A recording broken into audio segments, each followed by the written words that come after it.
দিয়ে ঈমান আনলো এবং তাকে শক্ত করে আঁকড়ে ধরল, আল্লাহ তাআলা তাদের অচিরেই তার অফুরন্ত দয়া ও অনুগ্রহে জান্নাতে প্রবেশ করাবেন এবং তাদের তিনি সঠিক পথে পরিচালিত করবেন। হে নবী, তারা তোমার কাছে বিভিন্ন বিষয়ে ফতোয়া জানতে চায়। তুমি বলো, আল্লাহ তাআলা সে ব্যক্তির উত্তরাধিকার সংক্রান্ত ব্যাপারে তোমাদের তার সিদ্ধান্ত জানাচ্ছেন, যার মাতা পিতা কেউই নেই, আবার তার নিজেরও কোনো সন্তান নেই।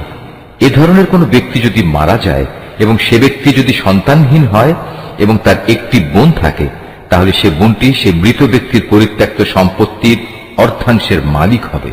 অপরদিকে সে যদি নিঃসন্তান হয়, তাহলে সে তার বোনের সম্পত্তির উত্তরাধিকারী হবে। আবার যদি তারা দুজন হয়, তাহলে তারা দুই বোন সেই পরিত্যক্ত সম্পত্তির 3 ভাগের 2 ভাগ অংশের মালিক হবে। যদি সে ভাই বোনেরা কয়েকজন হয়, তাহলে মেয়েদের অংশ 1 ভাগ ও পুরুষদের অংশ 2 ভাগ হবে।